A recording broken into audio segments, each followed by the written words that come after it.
அகிலம் நேய சொந்தங்கள் அனைவருக்கும் வணக்கம். இது இரவு நேர பிரதான செய்தி அறிக்கை. விரிவான செய்திகளுக்கு செல்ல முன்னதாக முதலில் தலைப்புச் செய்திகள். அரசாங்கம் நாட்டு மக்களுக்கு வழங்கியுள்ள உறுதிமொழி. விவசாயிகளின் வங்கிக் கணக்கில் வைப்பிலிடப்பட்டுள்ள இழப்பீட்டுத் தொகை. மன்னார் அரசியல் கைதிகளின் விடுதலை வலியுறுத்தி கையெழுத்து போராட்டம்.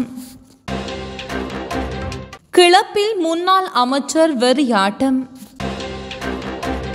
பார ஊர்தி குடை சாய்ந்து விபத்துக்குள்ளானதில் 5 படுகாயம். பெற்றோர்களுக்கு விடுக்கப்பட்டுள்ள எச்சரிக்கை. யாழ் காங்கேசன்துறை நாகை கப்பல் சேவை தொடர்பில் வெளியான முக்கிய அறிவிப்பு. சீதனம் கொடுக்காத மாமியாரை கொலை செய்த மருமகனின் விபரீத முடிவு. பெருந்தொகையான போதை மாத்திரைகளுடன் 3 கைது. கொழும்பு துறைமுகத்தில் தரையிறக்கப்படவுள்ள 12,000 மெட்ரிக் டன் அரிசி. இனி தொடர்பான விரிவான செய்திகள். 3 மாதங்களில் நாட்டை ஸ்திரப்படுத்த முடிந்துள்ளது என சுகாதார அமைச்சர் நலிந்த ஜெயதிச தெரிவித்துள்ளார். இடைநிறுத்தப்பட்டுள்ள வெளிநாட்டு திட்டங்கள் மீண்டும் ஆரம்பிக்கப்படுவதாகவும் புதிய முதலீடுகள் நாட்டுக்குள் கொண்டுவரப்படும் எனவும் அவர் தெரிவித்துள்ளார். களுத்துறை மாவட்ட நாடாளுமன்ற இணைப்பு குழுவின் தலைவர் பதவியின் கடமைகளை பொறுப்பேற்றுக் கொண்டதன் பின்னர் ஊடகங்களிடம் கருத்து வெளியிட்ட போது அவர் இதனை தெரிவித்துள்ளார். நாட்டை ஸ்திரப்படுத்துவதற்கான நடவடிக்கைகள் தொடர்ந்து முன்னெடுக்கப்பட்டு வருவதாகவும் அவர் குறிப்பிட்டுள்ளார். நிதி அமைச்சர் மற்றும் ஏனைய அரசு அதிகாரிகளுடன் ஜனாதிபதி பேச்சுவார்த்தைகளை நடத்தி தெளிவான தீர்மானங்களை எடுத்துள்ளதாகவும் அவர் தெரிவித்துள்ளார். எதிர்க்கட்சியினர் நாட்டின் பொருளாதாரம் வங்குரோத்து அடைந்துள்ளதாக தெரிவித்து வந்த போதிலும் நாட்டின் பொருளாதாரத்தை ஸ்திரப்படுத்தியுள்ளதாகவும் அவர் குறிப்பிட்டுள்ளார். உள்நாட்டு வெளிநாட்டு முதலீட்டாளர்கள் நாட்டின் மீது நம்பிக்கை கொண்டுள்ளதாகவும் பங்கு சந்தை திடீர் வளர்ச்சியை பதிவு செய்துள்ளதாகவும் நலிந்த ஜெயதிச தெரிவித்துள்ளார்.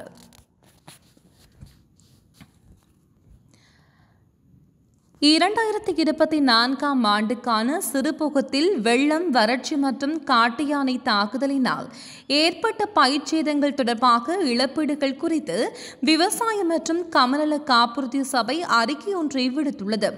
அதன்படி அனைத்து இழப்பீடுகளையும் எதிர்வரும் ஜனவரி 5 முன்னர் வழங்குவதற்கு ஏற்பாடுகள் செய்யப்பட்டுள்ளதாக தெரிவிக்கப்படுகிறது. 2024 ஆண்டு மார்ச் மற்றும் அக்டோபர் மாதங்களுக்கு இடையே நாடு முழுவதும் நெற்பயிர்கள் மற்றும் ஏனைய பயிர்களுக்கு கணிசமான சேதங்கள் பதிவாகியுள்ளதாகவும் அந்த அறிக்கையில் சுட்டிக்காட்டப்பட்டுள்ளது. இதுவரையில் பாதிக்கப்பட்ட 80% விவசாயிகளுக்கு கிட்டத்தட்ட 80 மில்லியன் ரூபாய் இழப்பீடு வழங்கப்பட்டுள்ளதாகவும் குறிப்பிடப்படுகிறது. இந்த நிலையில் மீதமுள்ள அனைத்து விவசாயிகளுக்கும் ஜனவரி 5 உரிய இழப்பீடு வழங்க ஏற்பாடு செய்யப்பட்டுள்ளது.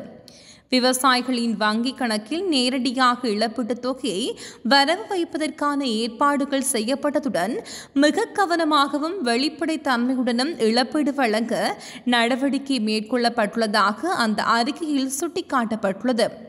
அதே நேரம் 2024 தொடக்கம் 2025 பெரும்போகம் தொடர்பான இழப்பீடுகளை பிப்ரவரி மாதம் ஆரம்பத்துக்குள் வழங்குவதற்கு ஏற்பாடுகள் செய்யப்பட்டுள்ளதாகவும் குறித்த அறிக்கையில் தெரிவிக்கப்படுகிறது.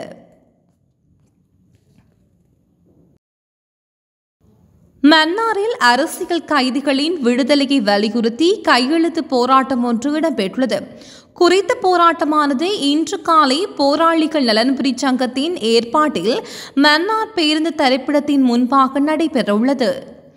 பயங்கரவாத தடைச்சட்டத்தின் கீழ் கைது செய்யப்பட்டு நீண்ட காலமாக தடுத்து வைக்கப்பட்டுள்ள அரசியல் கைதிகளையும் புனர்வாழ்வு அளிக்கப்பட்டு சமூகமயப்படுத்தப்பட்ட பின்னர் நீதிமன்றத்தினால் விடுதலை செய்யப்பட்ட பின்பும் மீண்டும் கைது செய்யப்பட்டு தடுத்து வைக்கப்பட்டுள்ள போராளிகளையும் புதிய அரசாங்கம் விடுவிக்க வேண்டும் என வலியுறுத்தி கையெழுத்து போராட்டம் இடம்பெற்றது. இதில் அருட்தந்தையர்கள், பொது அமைப்புகளின் பிரதிநிதிகள், கடத்தொழில் அமைப்புகளின் பிரதிநிதிகள், சமூக அமைப்புகளின் பிரதிநிதிகள், பொதுமக்கள் என பலரும் கலந்து கொண்டு கையெழுத்திட்டனர். முன்னாள் சுற்றுலாத்துறை அமைச்சர் ஹரின் பெர்னாண்டோ அண்மையில் கொழும்பில் உள்ள CHNFC கிளப்பில் தகாத வார்த்தைகளை பிரயோகித்து வாக்குவாதத்தில் ஈடுபட்ட காணொளி வெளியாகியுள்ளது. சம்பவ இடத்திலிருந்து வெளியேறும் ஹரின் கத்தி கூச்சலிட்டு வாக்குவாதத்தில் ஈடுபட்டதாக சம்பவ இடத்திலிருந்தவர்கள் தெரிவித்துள்ளதாக கூறப்படுகிறது. ஹரின் பெர்னாண்டோவின் இந்த செயற்பாட்டால் கிளப்பில் பெரும் பரபரப்பு ஏற்பட்டதாகவும் அவர்கள் மேலும் தெரிவிக்கின்றனர். எனினும் சம்பவம் தொடர்பில் போலீஸ் நிலையத்தில் முறைப்பாடு எதுவும் செய்யப்படவில்லை என கருவாத்தோட்ட போலீசார் தெரிவித்துள்ளனர். மஸ்கெலியா பகுதியில் இன்று இடம்பெற்ற விபத்தில் 5 படுகாயமடைந்து வைத்தியசாலையில் அனுமதிக்கப்பட்டுள்ளனர். பார ஊர்தி ஒன்று இவ்வாறு குடை சாய்ந்து விபத்துக்குள்ளாகியுள்ளது.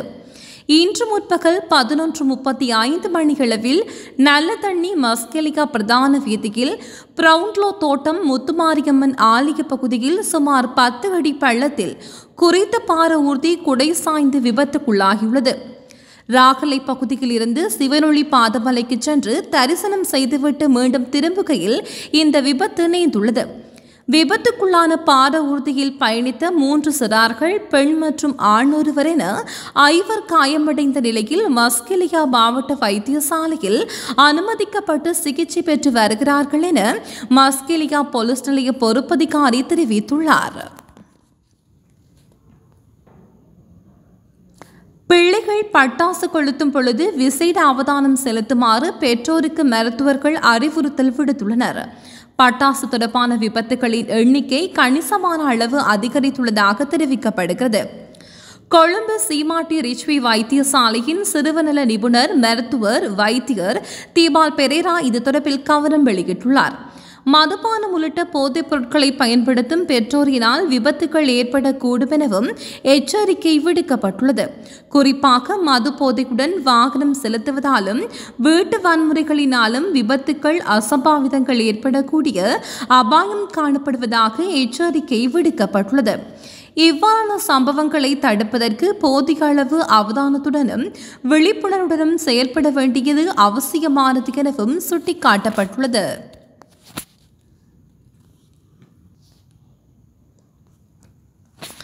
நாகப்பட்டினம் காங்கேசன்துறை இடையே நிறுத்தி வைக்கப்பட்டிருந்த கப்பல் சேவை புத்தாண்டு முதல் மீண்டும் ஆரம்பிக்கப்பட உள்ளது. தமிழகம் மற்றும் இலங்கை இடையே கப்பல் சேவை சுமார் 40 ஆண்டு கால இடைவெளிக்கு பிறகு கடந்த 2023ஆம் ஆண்டு மீண்டும் தொடங்கப்பட்ட நிலையில் வடகிழக்கு பருவமழை காரணமாக தற்காலிகமாக இந்த கப்பல் சேவை நிறுத்தப்பட்டது. இந்த நிலையில் மீண்டும் இந்த சேவை ஜனவரி மாதம் 2ஆம் தேதி முதல் ஆரம்பிக்கப்படும் என்றும் இதற்கான முற்பதிவு டிசம்பர் 25 முதல் ஆரம்பிக்கப்பட்டதாகவும் அறிவிக்கப்பட்டுள்ளது. மேலும் இந்த சேவை வாரத்திற்கு 6 நாட்கள் இருக்கும் எனவும் ஒரு சுற்றுக்கான போக்குவரத்து பணச்சீட்டு செலவு 35,000 ரூபாய் வரை நிர்ணயிக்கப்பட்டுள்ளதாக கப்பல் உரிமையாளர்கள் தெரிவித்துள்ளனர். ரத்தினபுரி எகலியகுட பிரதேசத்தில் மாமியாரை கொலை செய்த மருமகன் ஒருவர் தனது உயிரை மாய்த்துக் கொண்டுள்ளார். திருமண நிச்சயதார்த்தத்தின் போது தாய் வீட்டை சீதனமாக வழங்குவதாக மாமனார் கொடுத்த வாக்குறுதியை நிறைவேற்றாததால் ஆத்திரமடைந்த மருமகன் மாமியாரை கத்தியால் குத்தி கொன்றுவிட்டு மரத்தில் தூக்கிட்டு உயிரை மாய்த்துக் கொண்டுள்ளார். வாக்குறுதி அளித்த மாமனார் இறந்ததை அடுத்து அவர்களுடன் வாழ்ந்த மாமியார் வீட்டை மருமகனுக்கு எழுதி வைக்காத கோபத்தில் இந்த கொலையை செய்துள்ளதாக எகலியகுட போலீசார் தெரிவிக்கின்றனர். எகலியகுட புலகாம்பிட்டிய பிரதேசத்தைச் சேர்ந்த ஓய்வு பெற்ற பாடசாலை ஆசிரியான கேஷானி சத்ம ஜலந்த் மருமகனின் தாக்குதலில் படுகாயமடைந்த நிலையில் வைத்தியசாலையில் அனுமதிக்கப்பட்ட பின்னர் உயிரிழந்துள்ளார். இந்த கொலை இடம்பெற்று 24 மணித்தியாலங்கள் நிறைவடைந்ததற்கு முன்னர் இங்கிரிய பிரதேசத்தில் சந்தேக நபர் உயிரை மாய்த்துள்ளார். சாந்திமால் கெதுங்க என்ற 49 வயதுடைய ஒரு பிள்ளையின் தந்தையே இவ்வாறு உயிரை மாய்த்துள்ளார். மாவநில பிரதேசத்தில் பெருந்தொகையான போதை மாத்திரைகளுடன் 3 சந்தேக நபர்கள் கைது செய்யப்பட்டுள்ளதாக காவல்துறையினர் தெரிவித்துள்ளனர்.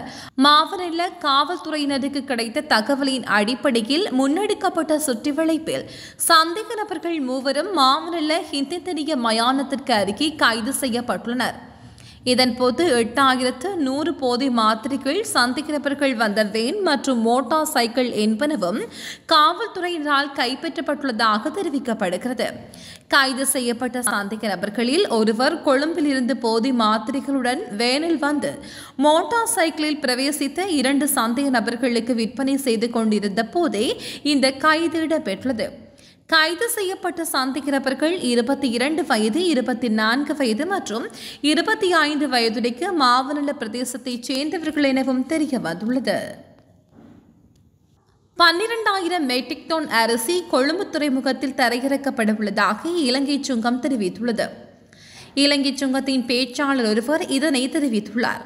சந்தையில் நிலவும் அரிசி தட்டுப்பாடு காரணமாக அரிசி இறக்குமதி செய்ய அரசாங்கம் மேற்கொண்ட தீர்மானத்திற்கமைய தனியார் துறையினரால் 75,000 மெட்ரிக் டன் அரிசி இறக்குமதி செய்யப்பட்டுள்ளது. அதில் 32,000 மெட்ரிக் டன் பச்சை அரிசியும் 43,000 நாடு அரிசியும் அடங்குவதாக இலங்கை சுங்கம் தெரிவித்துள்ளது. இத்துடன் அகிலத்தின் இரவு நேர பிரதான செய்தி அறிக்கை நிறைவடைகிறது.